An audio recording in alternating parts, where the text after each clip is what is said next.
Welcome ladies and gentlemen, I hope you're doing swell. UFC Fight Night, Taira versus Park. Gonna look at every single fight on the main card of this event, then answer the question who has more to lose pertaining to every single fight.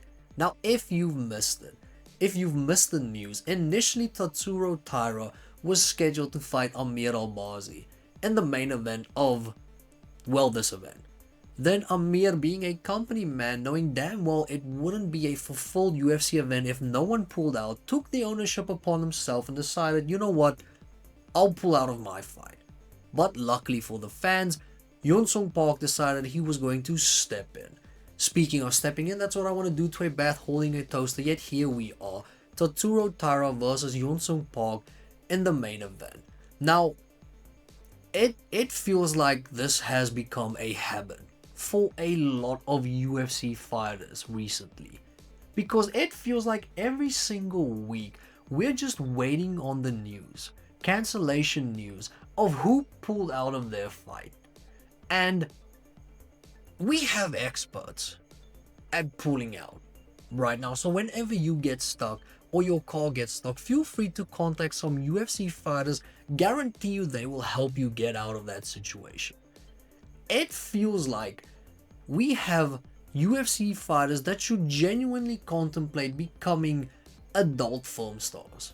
You know, their ability to pull out is second to none.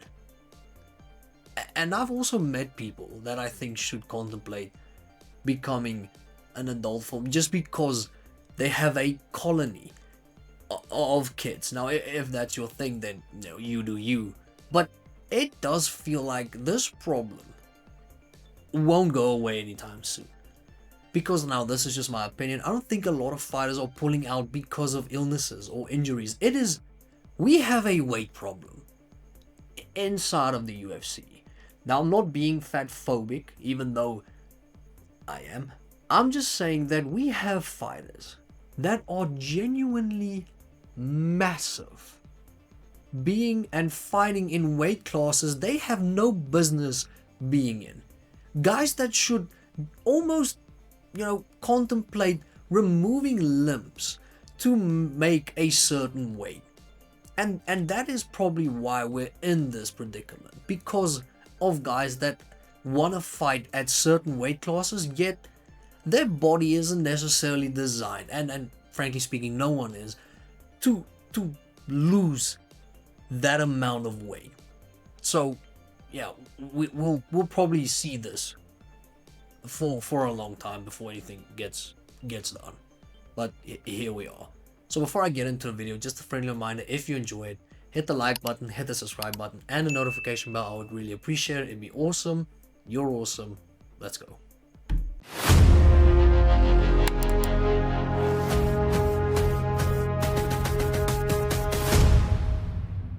Now, starting off the main card inside the featherweight division, Danny Silva versus Kevin Vallejos. And frankly speaking, I don't think either men have anything to lose in this fight.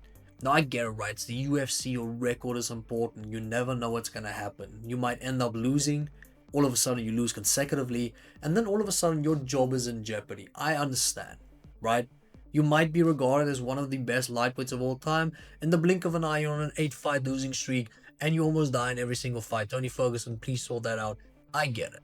But if we look at Kevin Vallejos, star on Dana White's Contender Series, made his debut on Dana White's Contender Series versus John Silva. Lost that fight, but he took John Silva to a decision.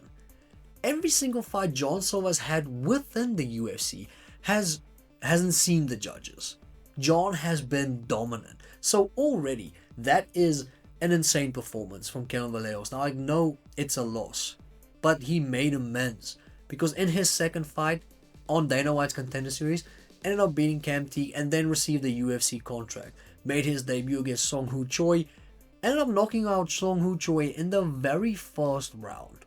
And if we look at Danny Silva, made his UFC debut against Josh Kulabau, ended up winning, then fought Lucas Almeida, won that fight as well. Now, both were via split decision, so, you know, they tend to go both ways. So you think that maybe Danny is due a loss, but still 2-0 within the UFC. Both men are very young. both men inexperienced within the UFC. You would assume that their careers within the UFC are, gonna be long and it's gonna be, insane. I do think if I had to pick one, it would probably be Kevin Vallejos. Just because I might be biased, but I do think he might be a bigger star within the UFC than Danny Silva, due to the way that he fights, right? It is very Tuporia-esque, a very boxing heavy type of, or style rather, of fighting, where he genuinely has a lot of power, very good timing, very good technique, goes to the body with hooks to the body, goes to the head, and wants to knock out his opponents, right? Wants to get finishes, which I think if you are that type of fighter, it's just way easier to market you and make you a star within the UFC if you put out performances.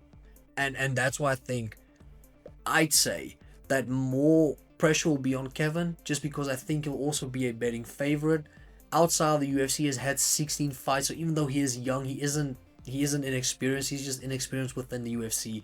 So I'm gonna go with Kevin Vallejos. I think he has more to lose in this fight. Then moving on to the next fight inside of the welterweight division, Neil Magny taking on Elizeu Zaleski dos Santos. Now everything I just said does not apply in this conversation. Neil Magny is 22-12 within the UFC. Elizeu Zaleski dos Santos is 11-5-1 within the UFC. Vastly experienced UFC fighters. And Neil Magny is turning 38 this year. Elizeu is turning 39.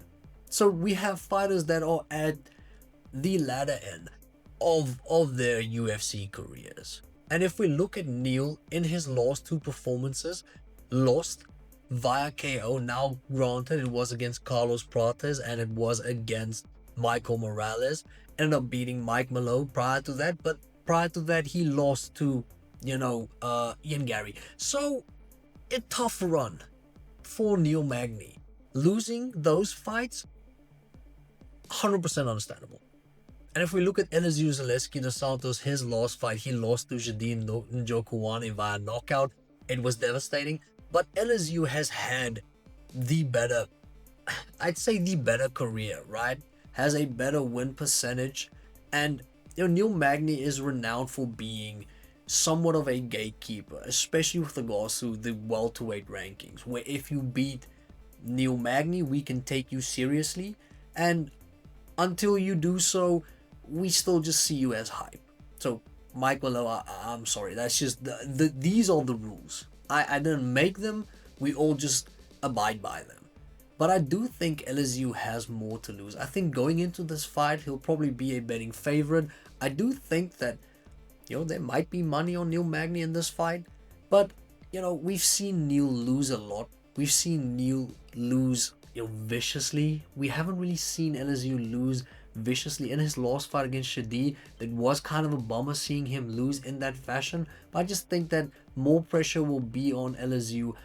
I think honestly Neil can go on to lose 7 fights in a row and he'll probably still be safe within the UFC, just because of the amount of time he has been within the UFC.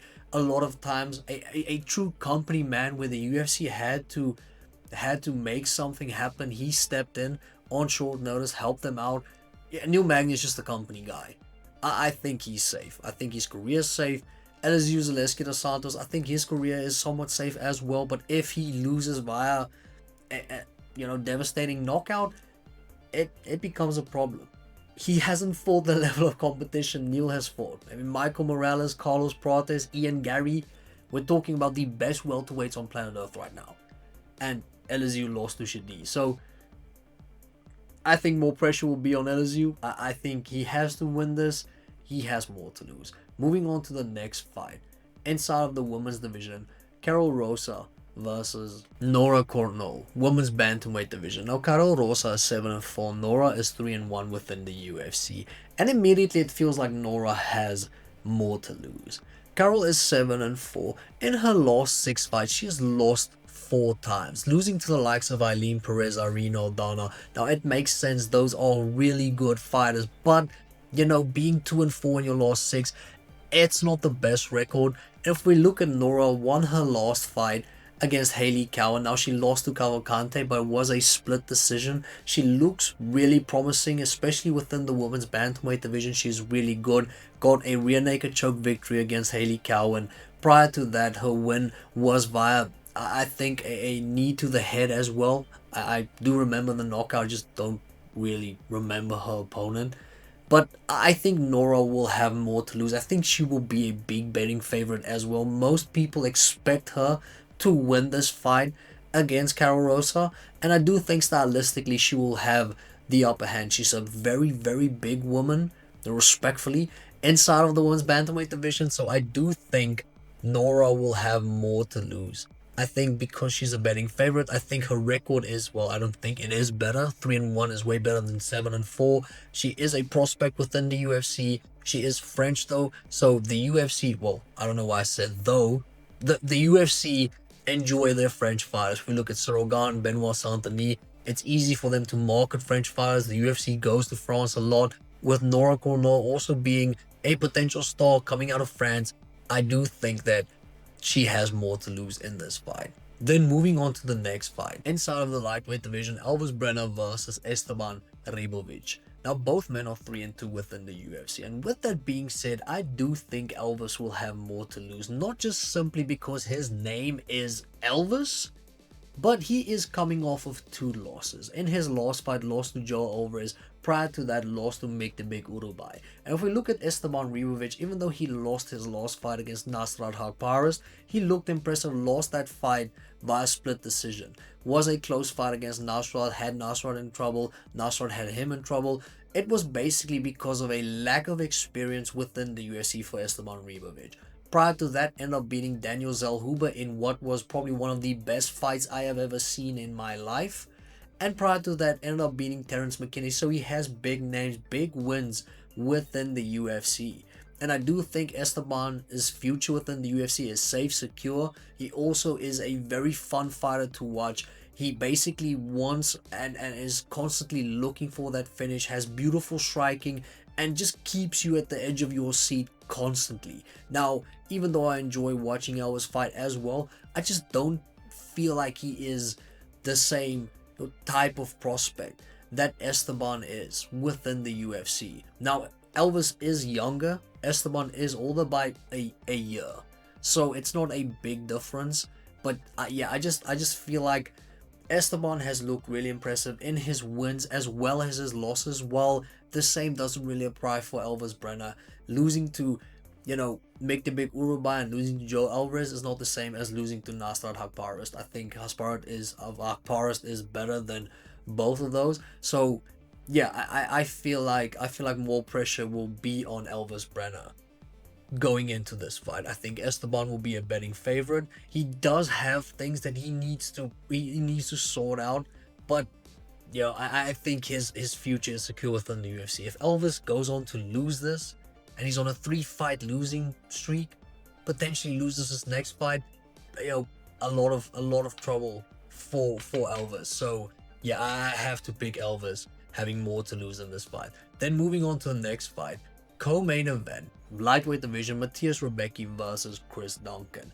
Now, I don't necessarily have an answer for this one, but I would appreciate it if you give me your answer in the comment section. Who do you think has more to lose, Matthias Rebecki or Chris Duncan? Now, if we look at both men are 4-1 within the UFC. Rebecki is 33 years old, Duncan is 32 years old, so it is very, very close. If we look at Rebecki's last fight, ended up beating Mick the Big Urubai, who is really good. Right prior to that, lost to Diego Fea, but prior to that, beat the likes of Roosevelt Roberts. He has had armbar victories inside the UFC, knockout victories inside the UFC. He is a well-rounded fighter. If we look at Chris Duncan, he is on a 2-fight winning streak. In his last fight, put a beating on Jordan Fuchinix, who was a betting favorite in that fight, won via guillotine choke. Prior to that, fought Balaji Oki, also won via guillotine choke.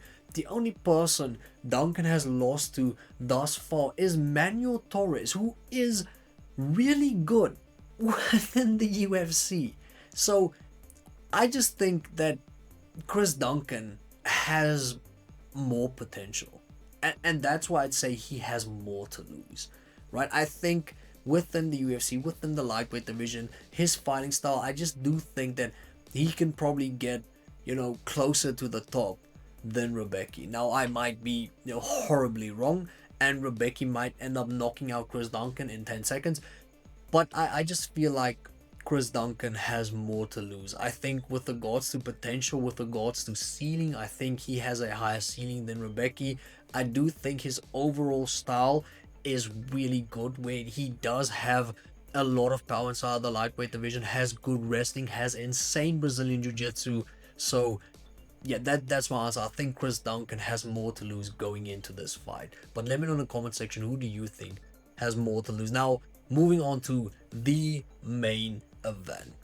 Tatsuro Taira taking on Hyun Sung Park inside of the flyweight division. Now, Tatsuro Taira has everything to lose in this fight. When I say everything, I mean literally everything, because of what I said in the intro of this video. Tatsuro Taira was initially scheduled to fight Amir Albazi. Now, just to give you some perspective, Taira is ranked number 6 inside the flyweight division. Albazi is ranked number 4 inside the flyweight division. So, relatively close to one another. Hyun Sung Park is ranked number nothing inside the flyweight division because he is unranked. He hasn't even fought a top 15 fighter within the flyweight division of the UFC. Now he's fighting number 6. So if Taira loses, he loses this number 6 spot to an unranked fighter who has had 3 fights within the UFC. Taira has had 7 fights within the UFC. He is 6-1. The only person Tatsuro Taira has lost in his professional career is Brandon Royval, who might be one of the best flyweights on planet Earth. And he's facing Hyun Sung Park.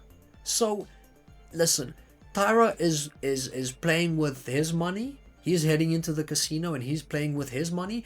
And Hyun Sung Park is also playing with Taira's money, because Hyun Sung Park has nothing to lose. You could not measure the amount of nothingness that Hyun Sung Park has to lose in this fight, because the main event was Taira versus Albazi. They built a whole card around those two men, and Park basically stepped in and took this fight on short notice. Now, obviously, Taira took it on short notice as well, but you would expect Taira to win this fight. He'll be a massive favorite, and with that comes a lot of responsibility and a lot of expectations. The same happened with Brandon Royval against Joshua Van, where Joshua Van stepped in for Manel Kape in less than 3 weeks notice.